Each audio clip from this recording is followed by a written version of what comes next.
Friends and fellow watchers of illusion, welcome to another Delboy retrospective film unboxing. Yes, I'm going to start this off with a question.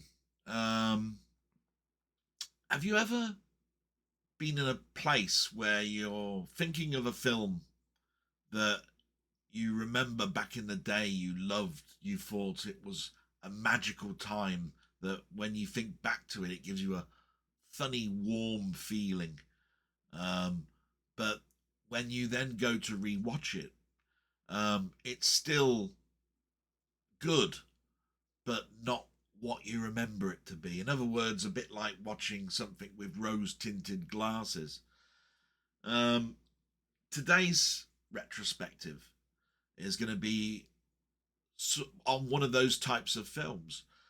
One that I absolutely adored when it came out. I can remember where I was, what I was doing when I bought it, when I updated the one that I'd bought, um, everything about it, including interviews with the actor.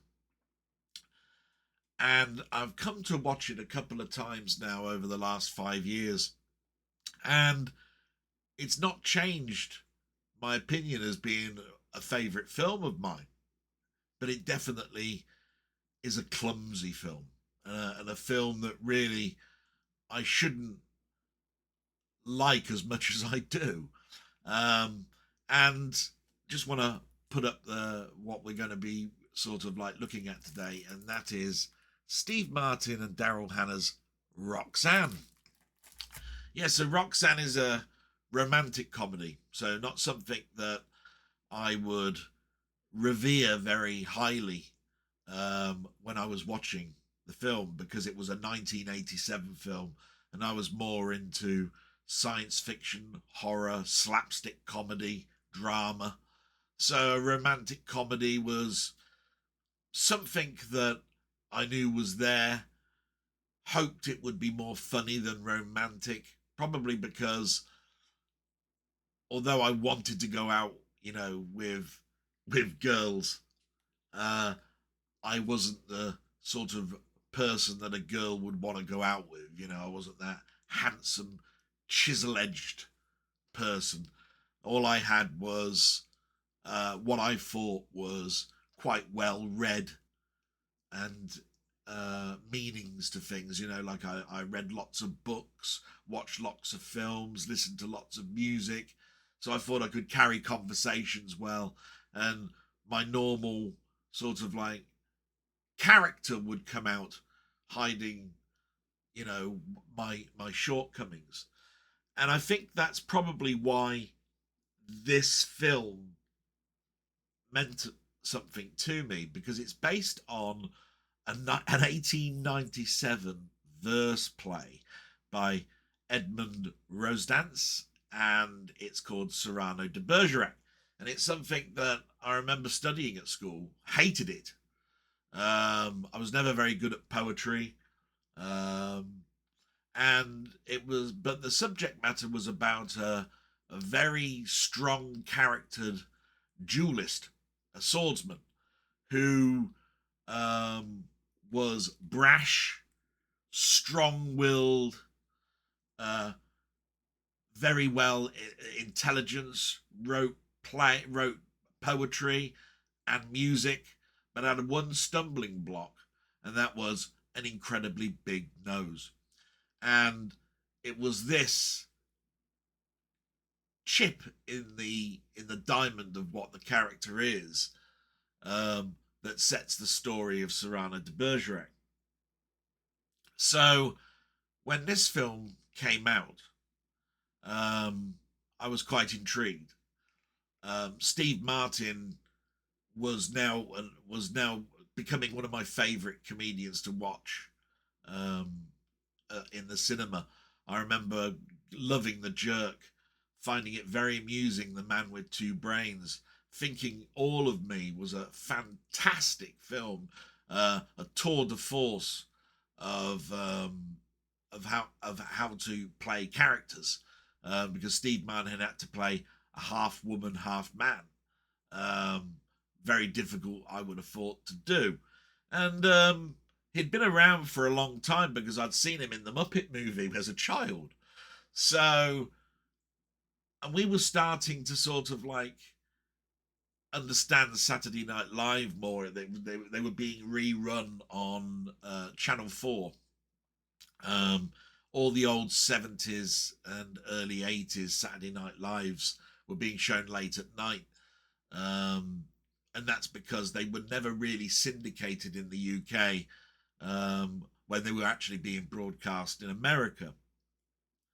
So here was this play that I didn't really like but should have liked, and a film that from an upcoming comedian that I was really liked, in a romantic comedy.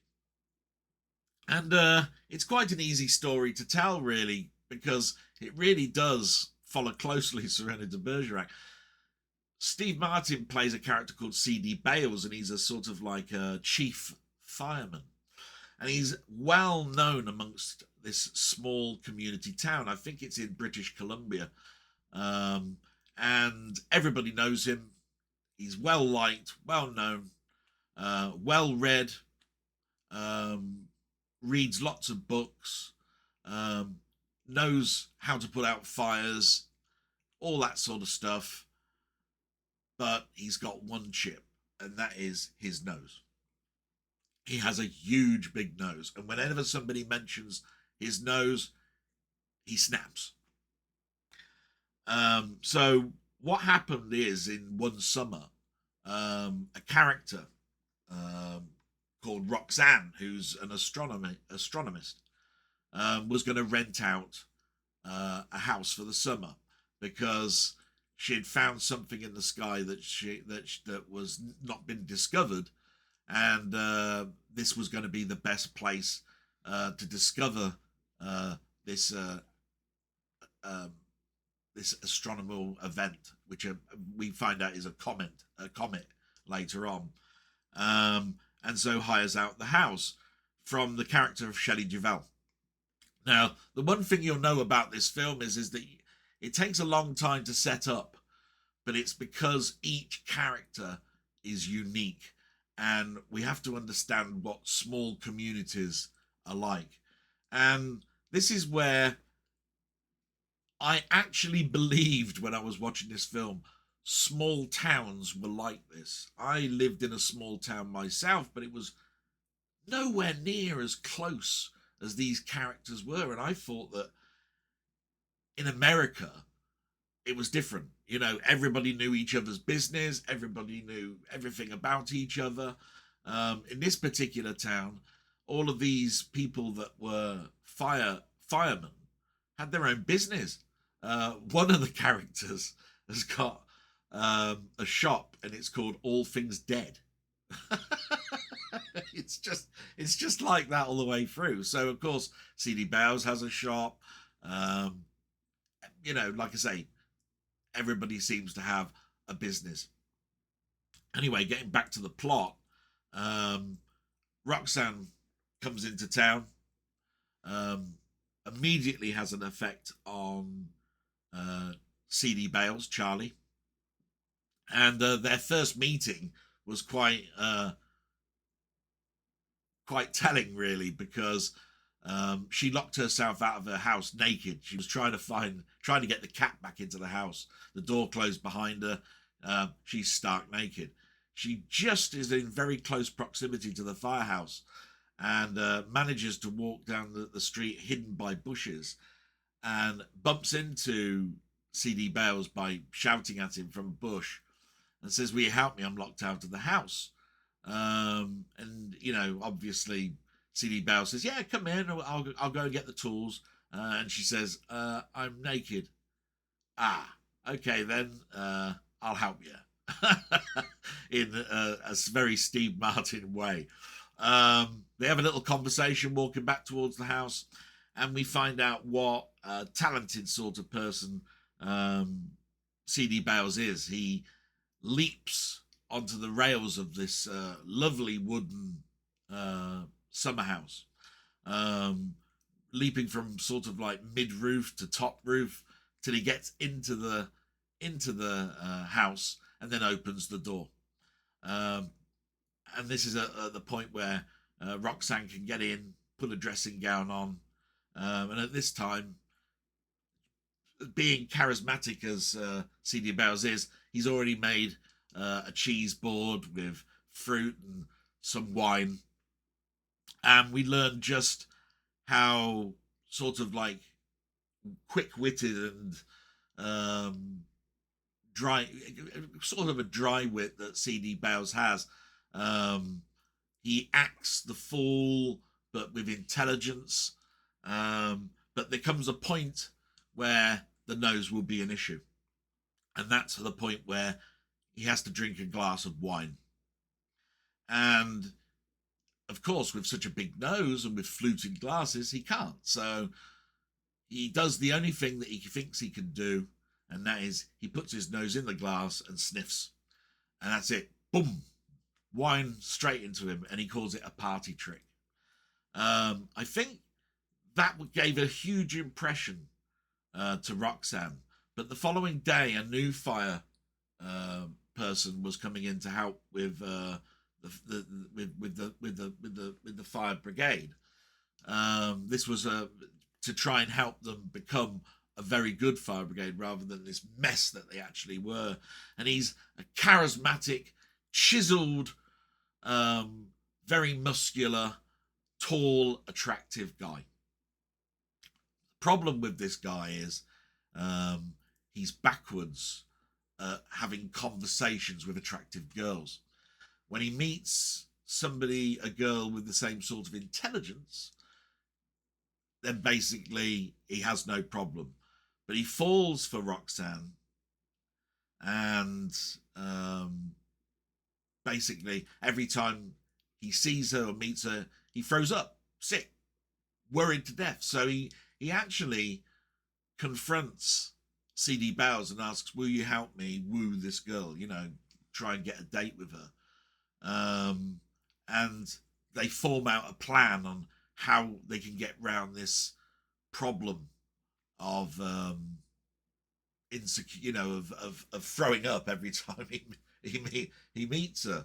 And that's basically the crux of the tale.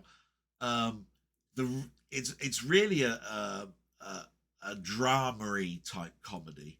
There are lots of scenes where C.D. Bowes shines in the community. He'll remind them of old women, say, about the old adage. He'll go up to them and say, do you remember the old adage about having a big nose? And of course the 80-year-old woman will say, oh, you mean that old saying about the size of a man's nose is equal to the size of the... And then they'd all go, oh my God, thinking that now Steve Martin has got a big, penis. So it's that sort of humor that's in it. There's a famous scene that everybody remembers that watches this film, and that is a bully in a bar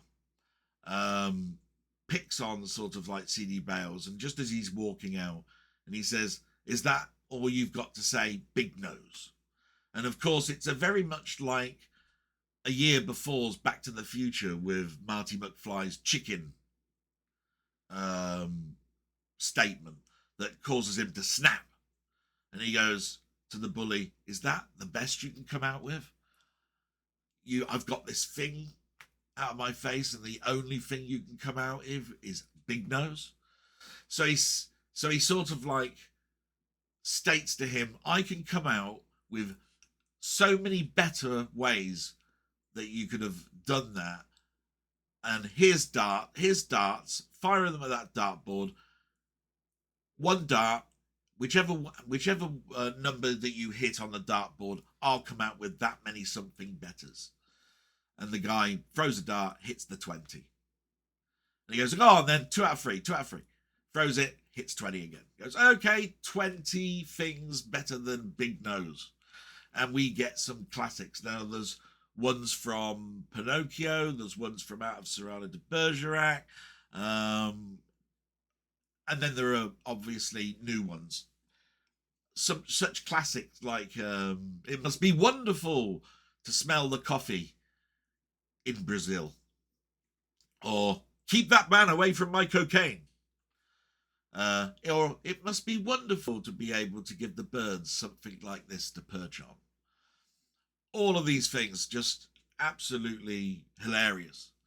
And I think what that resonated with me is it was a bully, and a bully that was not very intelligent. And this guy destroyed him with wit, but then ended it on something that I could never do, and that is he tried to attack him from behind, and he did some sort of like little fighting moves, and the guy fell on the floor, knocked out. But I digress. It's this sort of thing that resonated with me because of bullying. So I don't want to go too much more into Roxanne, other than more and more of trying to get the handsome firefighter to get together with Roxanne, while secretly CD Bells really wants to go out with her, is the farce of of this particular film. And it has many delights. And I remember when this film came out, where Steve Martin was in this country. He'd come over here on a big promotion. And I remember him going on Film 87 with Barry Norman. He'd been interviewed by Wogan. But the one that stuck out for me was The Last Resort with Jonathan Ross. Steve Martin came on and he did what he normally does, which is some old act. And he did his Fly Dini act. The Fly Dini act is quite well known with Steve Martin. It's a magician's act where all of the tricks are played from his trouser flies. So he's got a false arm, and basically his hand is down his trousers, and he's pulling things out of his flies. You know, sounds ridiculous, but it's really quite hilarious. And he sat down with Jonathan Ross, and he did something that was quite unique and something I hadn't seen at the time. He played what I later found out to be was the Jewish way of being interviewed, and that is that most people that are Jewish answer things with a question. Okay, and it's something that I found out that I do an awful lot as well, even though I'm not Jewish. You know, I'd have a statement that I'd say, I went down the road, didn't I? Which is a question at the end. I was up the ladder, wasn't I? So Jonathan Ross tried to interview Steve Martin, and he answered everything with a question. And it basically destroyed Jonathan Ross. He didn't know what to do. But it was just hilarious. And they showed a clip from the film, and it was around Steve Martin and these old women. And it's a classic in the film, and I'll let you watch it. But he was trying to portray to these ladies that the town was being invaded by aliens. It's a famous scene in the film. So it's like I can almost smell the air of where I was when this film came out.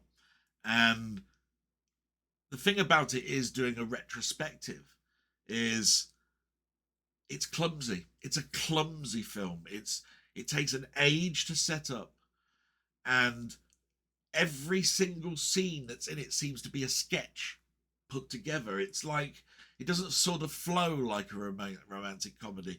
Like I said, there's the scene with the 20 other things to say about a big nose, which was really just a conversation between Steve Martin in a bar between the ladies to say that he was going to try and help out with something, but then ended up being this big sketch about 20 things about a big nose. And there's many times that's like this, but it's there. But saying it's as clumsy as that, it's got an opening that's so in the mold of Cyrano de Bergerac that it's it's so intelligent that somebody thought of it, and that is that you see Steve Martin walking along the street, and two other people are coming towards him.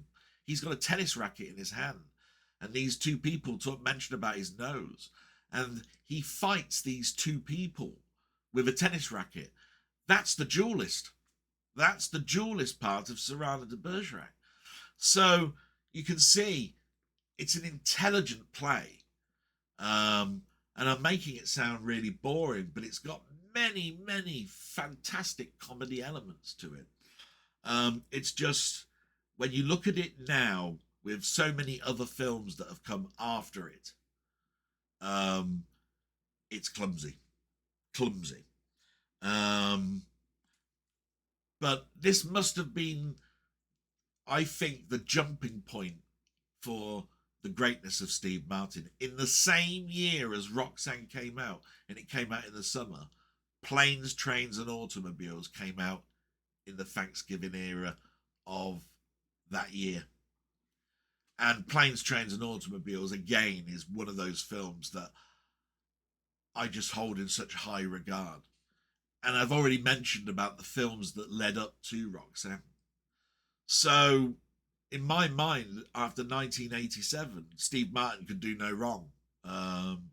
Later on, we'd have the Three Amigos and so forth, to a point where I think this particular type of comedy was something that he continued throughout his career, and some people hankered for that manic Steve Martin that we got, the rough Steve Martin in the early years. Don't get me wrong, I still think Steve Martin is a great comedy actor. I've learned so much about him with his banjo playing, his writing and so forth. But that's Roxanne, really. I don't want to talk too much about it, but it really does have a number of tropes that make this stand out.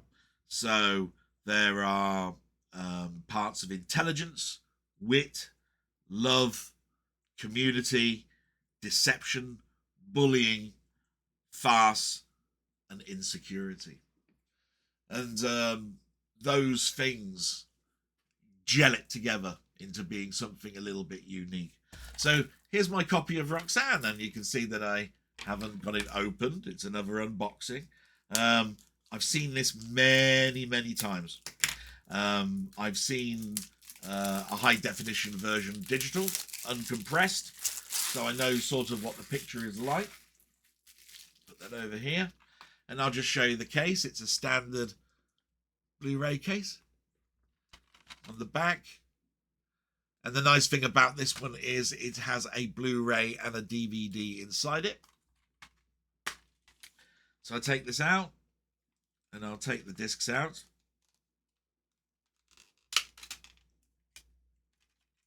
And we'll see what the inside looks like. It's a very basic inside. It's a swivel disc holder with a picture of Steve Martin with his big nose and a bird resting on it. How quaint, as that's mentioned in the film.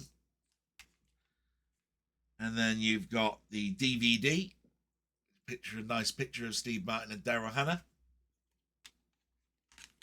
And you've got the standard Blu-ray with the standard picture that was given in most of the art for Roxanne in most countries. And that's basically it. That's what you get in the case. So just to wrap up, I still love the film, but it is clumsy. It's a very clumsy film. But if you can get past the clumsiness and just take in the story, and recognize that it's based on an old 1897 rhyming play, a verse play, then you'll see its genius. Absolutely wonderful. In fact, there are some lines in there that I actually use to this day. There's a character actor in this called Fred Willard. He's the town mayor, and he's being measured up for a fire suit, and they've got the tape measure around him, and the first line that comes out of his mouth, he says, "I want something that says action with style." I thought that was a great line. And every time I go into a hairdresser's now, and I've never been in there before, and they say, "How do you want your hair?" I said, "I want something that says action with style." It's just it's just little lines like that that have followed me through the years. And with that, I'm going to say salute and say this is a thumbs up film, but one that you should look at with a little bit of trepidation. It's still a great film. It's still a great time. Watch it with your wife, your girlfriend. You'll have a cracker of a night. Salute, my friends. Until next time. Thank you very much. Bye-bye.